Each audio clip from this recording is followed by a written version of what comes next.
Beleza? Continuando aqui a leitura do nosso livro A Coragem de Não Agradar. Tá do avesso, né? Mas acho que dá pra ver. Estamos lendo aqui o capítulo 1, onde a gente está falando sobre os mitos, as vulnerabilidades, os mitos sobre a vulnerabilidade e a coragem. E aí eu estou no mito 6, que é a vulnerabilidade é exposição. Aparentemente, há um mal-entendido circulando por aí de que eu defendo que líderes devem expor suas experiências pessoais e revelar abertamente suas emoções em todos os momentos. Acho que essa ideia vem de pessoas que têm apenas uma compreensão periférica dos temas chaves da minha palestra no TED Houston sobre vulnerabilidade e do livro A Coragem de Ser Imperfeito. Aliados ao fato de que 80% do trabalho que desenvolvo atualmente trata de vulnerabilidade e liderança, é um caso grave de loucura tipo 1 mais 1 é igual a 57, que vemos no mundo atualmente. Todos nós conhecemos pessoas e já fomos essas pessoas que juntam algumas coisas que acreditam terem entendido e chegam a conclusões claras, um tanto interessantes e totalmente falsas. Vamos dissipar esse mito de uma vez com duas declarações que podem parecer conflitantes. Primeira, eu não defendo a exposição indiscriminada e excessiva como ferramenta de liderança, ou a vulnerabilidade pela vulnerabilidade, que é simplesmente você sair por aí expondo suas dificuldades e suas vulnerabilidades. E dois, não existe liderança ousada sem vulnerabilidade. Engraçado que ela fala que parece contraditório, mas pra mim não parece tanto não. As duas declarações são verdadeiras. Sei que é um problema quando as pessoas me perguntam quanto os líderes devem revelar aos colegas e funcionários. Alguns dos líderes mais ousados que conheço são incrivelmente habilidosos em encarar a vulnerabilidade e mesmo assim revelam pouco. Também trabalhei com líderes que revelam muito, mais do que deveriam, e têm pouca ou nenhuma habilidade de confronto.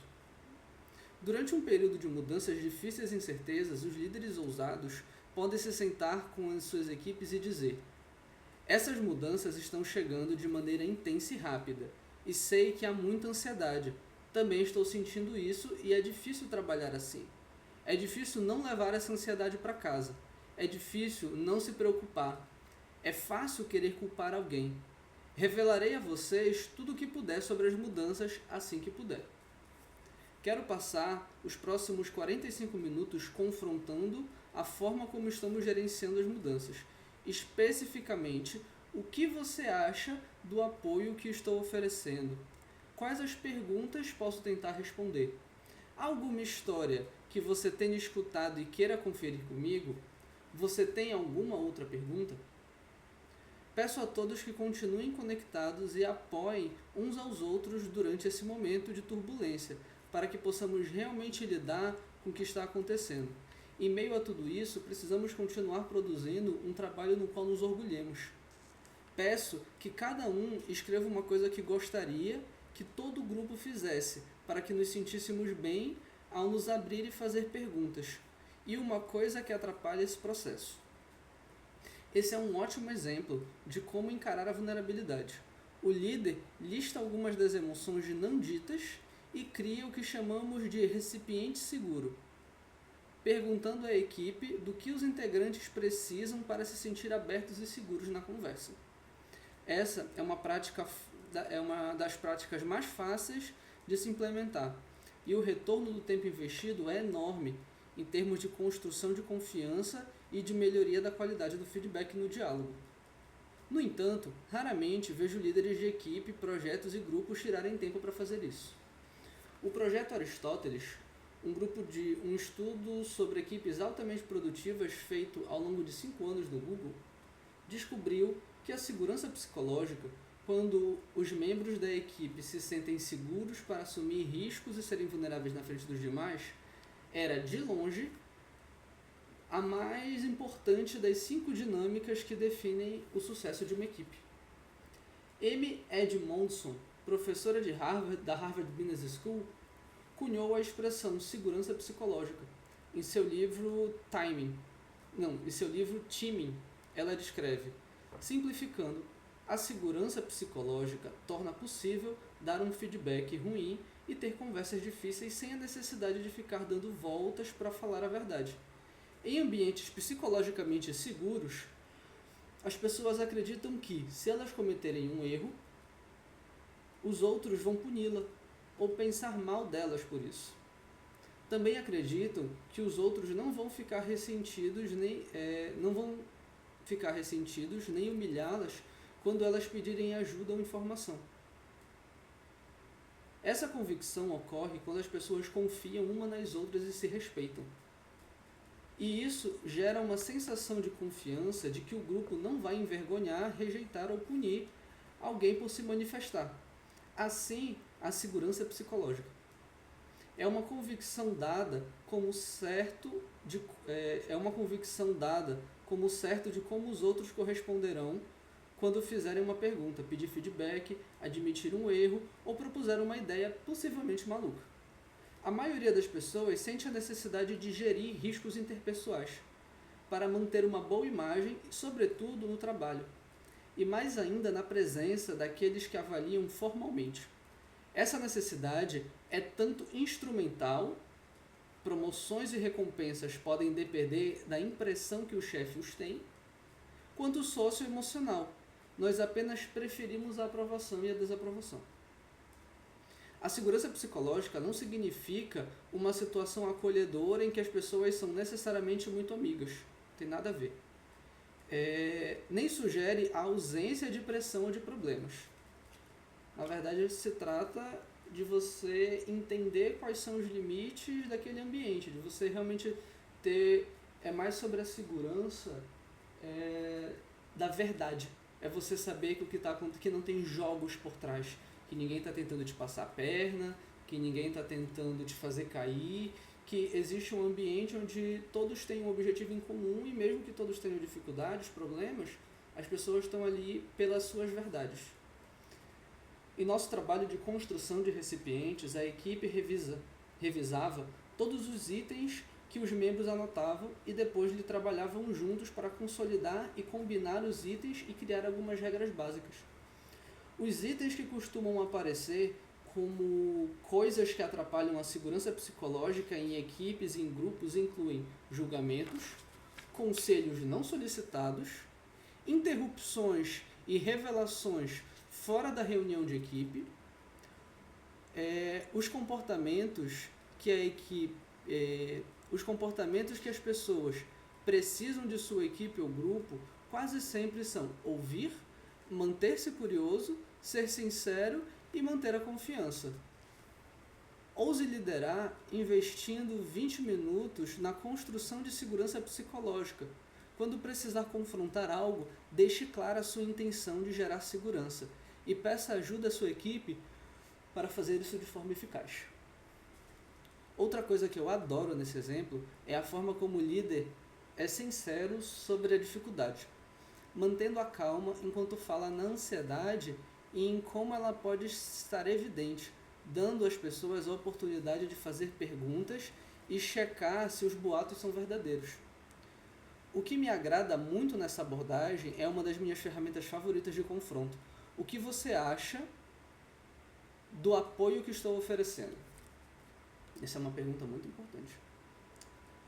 Isso não apenas dá a oportunidade de esclarecer e preparar a equipe para o sucesso, pedindo às pessoas exemplos específicos de como deve ser o comportamento de apoio e como ele não deve ser, mas também os torna responsáveis por pedir aquilo que precisam.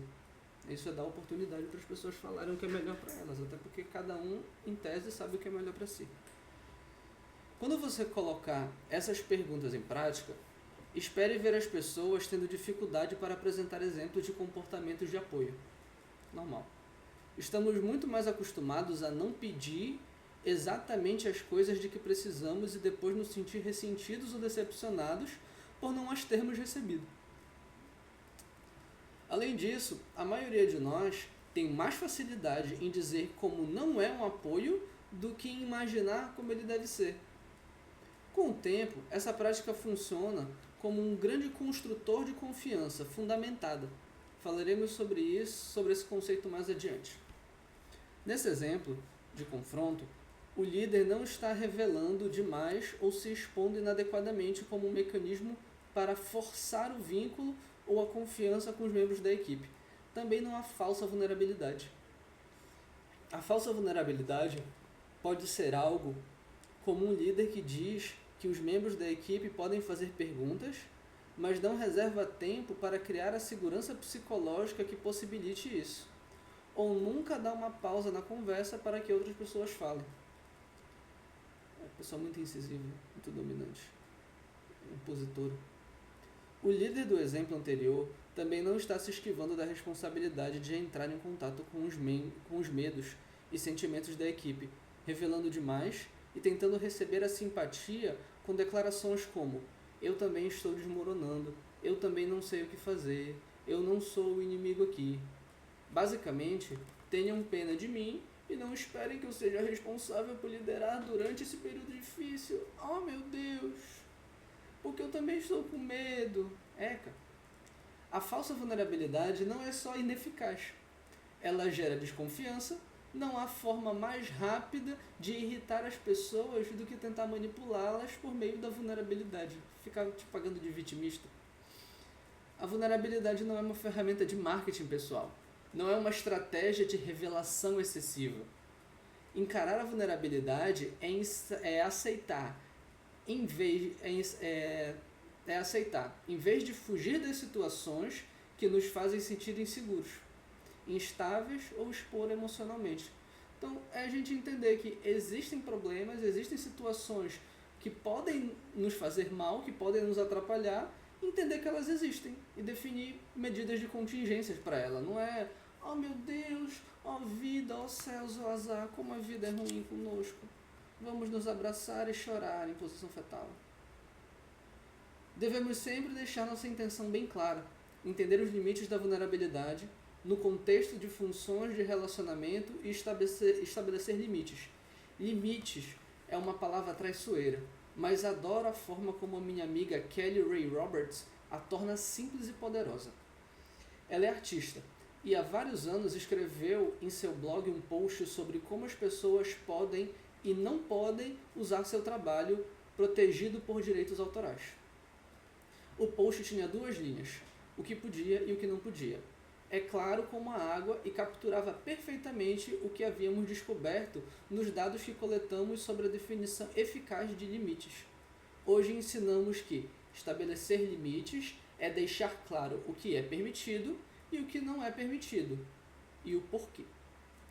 Vulnerabilidade sem limites não é vulnerabilidade. É confissão, manipulação, desespero ou choque e espanto, mas não vulnerabilidade. Como exemplo do que não é vulnerabilidade, às vezes conto a história de um jovem CEO que havia 6 meses em sua primeira rodada de fundos de investimento. Ele me procurou depois de uma palestra e disse: entendi, entrei para a seita, vou passar a ser bem vulnerável com a minha equipe. Você tem cara de dizer ruim mesmo. Meu primeiro pensamento foi: que saco, lá vamos nós. Primeiro, quando as pessoas falam entrar para a seita, já fico cética. É uma brincadeira desagradável. E se você precisa desligar o pensamento crítico e lhe dar um modo de pensamento de grupo para aceitar uma ideia ou embarcar num plano, isso já me preocupa. Segundo, se você vem correndo, empolgado e me fala que vai se tornar mais vulnerável, não deve ter entendido o conceito de vulnerabilidade. Se por outro lado, você chega para mim e diz: tudo bem, acho que entendi e vou tentar abraçar a dificuldade da vulnerabilidade, tenho certeza que você entendeu do que se trata. A conversa começou com vários sinais de alerta. Sorri nervoso e disse: fale mais. Outras das minhas ferramentas de confronto preferida: pedir alguém para falar mais. Normalmente as pessoas só pensaram naquela primeira besteira que elas falam. Muitas vezes leva a um confronto bem mais profundo e é produtivo. o contexto e os detalhes são importantes. Descasque a cebola. O sábio conselho de Stephen Covey ainda é válido. Primeiro procure entender, depois ser entendido. O CEO, empolgado, explicou: vou dizer aos investidores e à minha equipe apenas a verdade. Estou totalmente perdido. Estamos perdendo dinheiro e não tenho ideia do que estou fazendo. Ele fez uma pausa, olhou para mim. O que você acha? Peguei o rapaz pela mão e o levei para o canto da sala. Então nos sentamos, olhei para ele e repeti o que havia falado na palestra e que ele aparentemente não tinha ouvido. O que eu acho?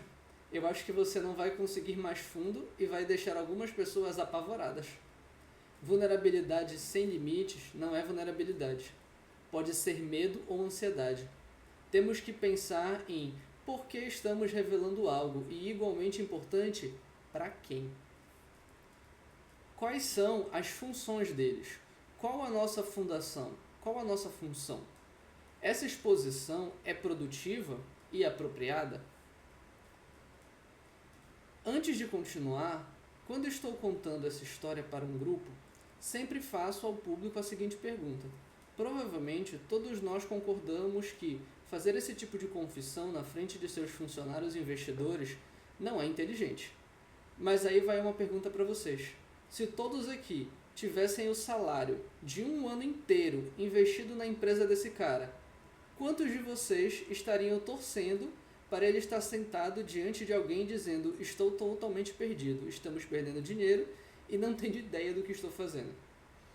Se houver 1000 pessoas na sala, 2 ou 3 podem levantar a mão nervosamente à medida que ficam cada vez mais conscientes de representarem uma minoria minúscula. A única exceção foi numa sala com 50 capitalistas de risco. Todos levantaram a mão. Corajosos. Eu acabo com uma tensão levantando a mão e explicando meu raciocínio. Se tenho dinheiro investido na empresa dele, rezo para que ele se sente com um mentor, um conselheiro ou um membro do conselho que seja muito sincero sobre o que está acontecendo. Por quê? Porque todos nós sabemos qual é a alternativa. É que ele continue fingindo, sofrendo e forçando as mesmas mudanças ineficazes até que tudo chegue ao fim. Agora, se eu fosse o cara, não vomitaria tudo de uma vez assim, diante de todos os meus investidores ou da minha equipe de amigos e colegas, que largaram ótimos empregos para trabalhar comigo e transformaram minha visão em realidade. Isso não é sensato. Quando indaguei por que ele revelaria isso para eles e não para um conselheiro ou mentor que pudesse ajudá-lo, sem entrar em pânico, ele revelou o que chamo de intenção invisível e expectativa invisível. A intenção invisível é uma necessidade de autoproteção, que se esconde abaixo da superfície e que muitas vezes gera comportamentos que vão contra nossos valores. É algo que está diretamente relacionado a ela, é a expectativa invisível. Um desejo ou expectativa que existe fora de nossa consciência e, em geral, reúne uma perigosa combinação de medo, pensamento mágico, a pensamento mágico. Tudo isso vai se resolver. As expectativas invisíveis quase sempre levam a decepção, ressentimento e mais medo, ele disse. Ele disse: não tenho certeza. Acho que quero que eles saibam que estou tentando. Quero que saibam que estou fazendo o melhor que posso e que sou uma boa pessoa, mas estou fracassando. Se eu disser a verdade e me mostrar realmente vulnerável, eles não vão me culpar nem me odiar, vão entender.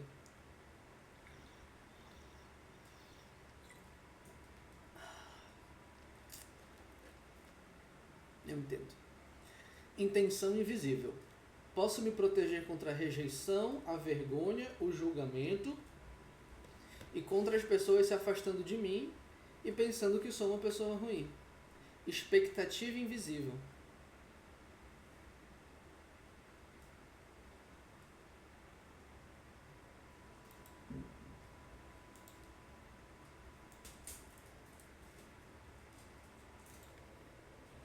Bom, voltando, meu celular deu uma descarregada aqui. Então, na expectativa invisível, eles não vão se afastar de mim nem pensar que eu sou uma pessoa ruim. Então é isso que ele espera. Acredite no que digo. Acredite quando digo que as intenções e expectativas invisíveis são coisas com as quais tenho que lutar frequentemente dentro de mim, às vezes todos os dias.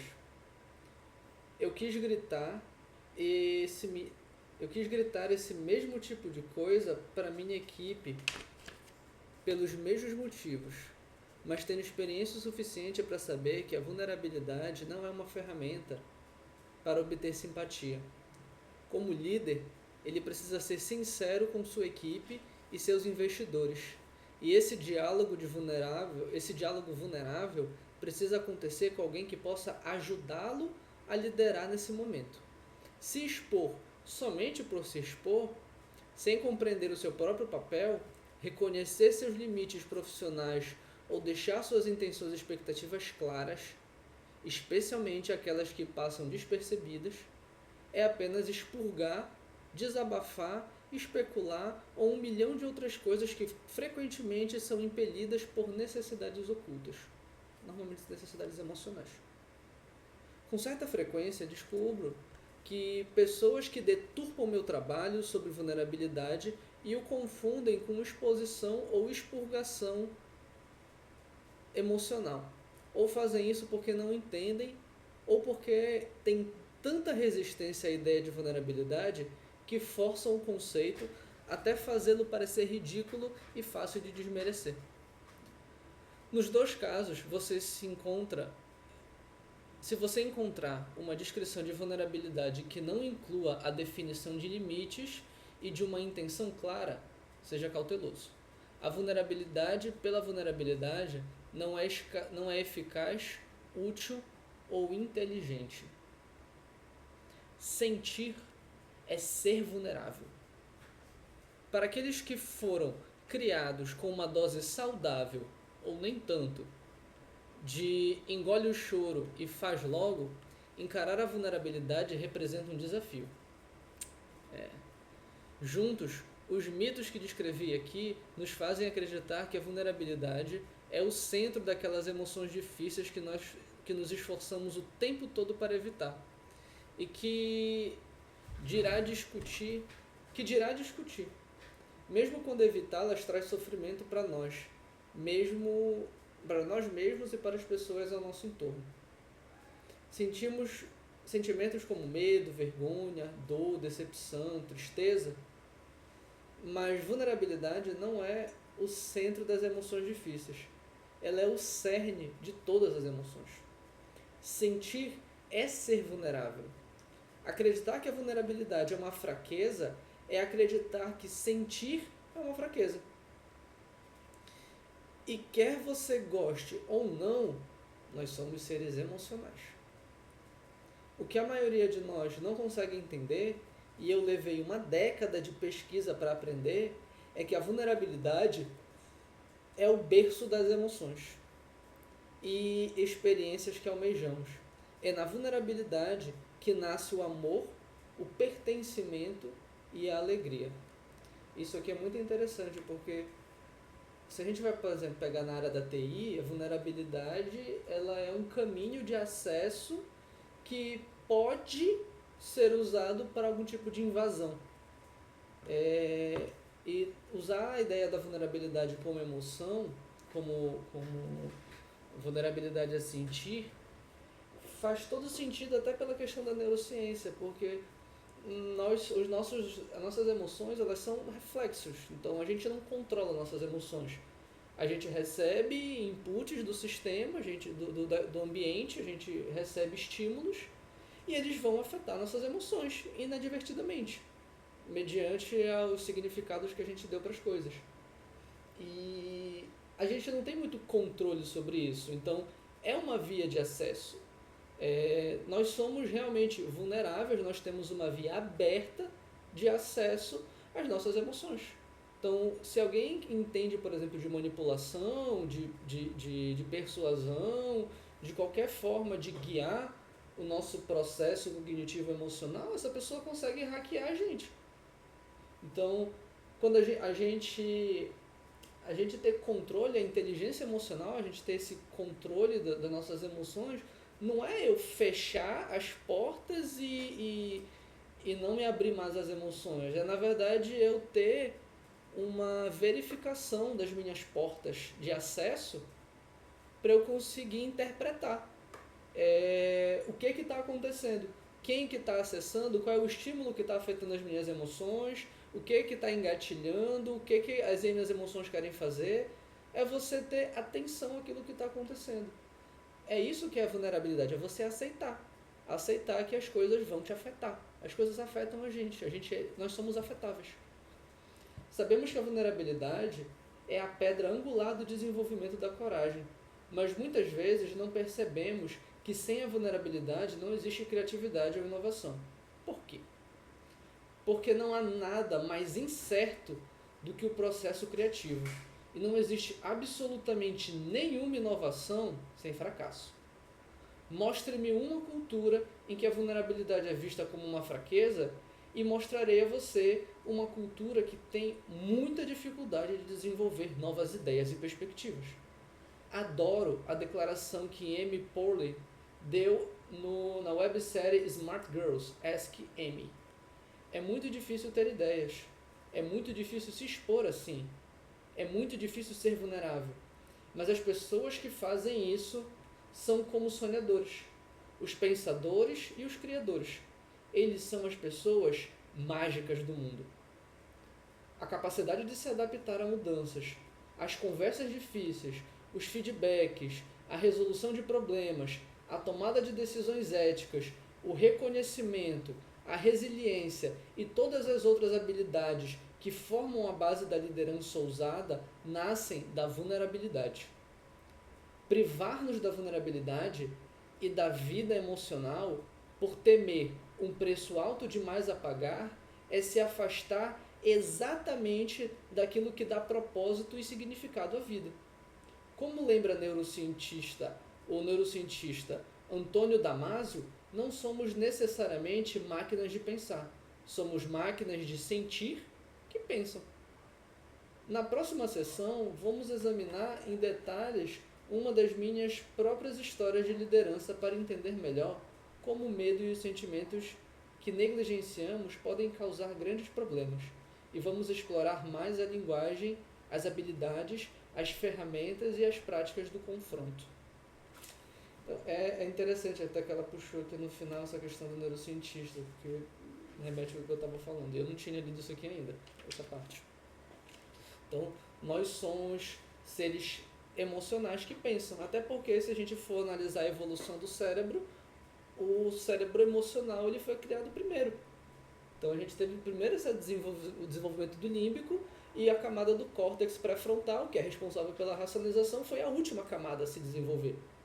Então nós primeiro sentimos as coisas, depois a gente reflete sobre elas. Então é muito importante que a gente aprenda a reconhecer as nossas emoções. Então é interessante porque esse livro aqui está totalmente em sinergia com inúmeros outros livros que a gente for ver. Inteligência emocional, que a gente for ver o Rápido e Devagar, os livros que explicam como as coisas funcionam também. Então, muito interessante, show de bola. Então é isso, esse foi o mito 6 sobre vulnerabilidade.